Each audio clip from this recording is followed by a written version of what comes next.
সম্মানীয় স্পিকার, আজ দাঁড়িয়েছি শুধু শিবচরের কথা বলার জন্য নয়। আমরা একটি বিশাল কমিউনিটি থেকে বিলং করি। আমরা দেশ ও জাতির কণ্ঠ হয়ে কথা বলার জন্য জাতীয় সংসদে এসে দাঁড়িয়েছি।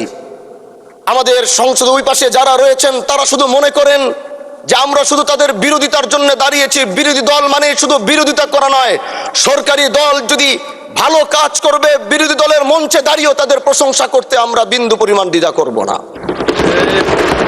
এবং আমরা সরকারি দলের যারা রয়েছেন তাদেরকে ধন্যবাদ জানাবো, কারণ আজ আপনি যেখানে বসেছেন আপনার মাথার উপরে লা ইলাহা ইল্লাল্লাহু মুহাম্মাদুর রাসূলুল্লাহ, অবশ্যই এটা তাদের অবদান, এটা অস্বীকার করার কোনো সুযোগ নাই। আপনার মাথার উপরে যদি আবার তাকাই তাহলে দেখি ওখানে লেখা বিসমিল্লাহির রহমানির রহিম। এই লেখা দেখলে আমাদের ভালো লাগে, এগুলো আমরা ফেরত পেয়েছি। সরকারি দলের প্রশংসা যদি করতে হয় তাহলে আমরা এইভাবে করব।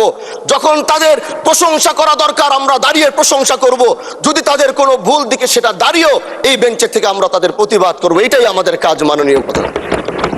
মাশাআল্লাহ, আলহামদুলিল্লাহ। এখন আপনারা বলেন কথাগুলো শুনে আপনাদের কাছে কেমন লাগছে, অবশ্যই মন্তব্য জানিয়ে যাবেন কমেন্ট বক্সে।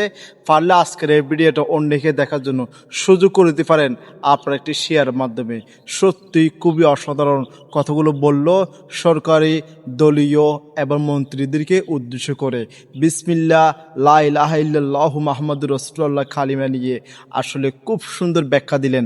আসলে আপনাদের কাছে কেমন লাগছে অবশ্যই জানিয়ে যাবেন কমেন্ট বক্সে।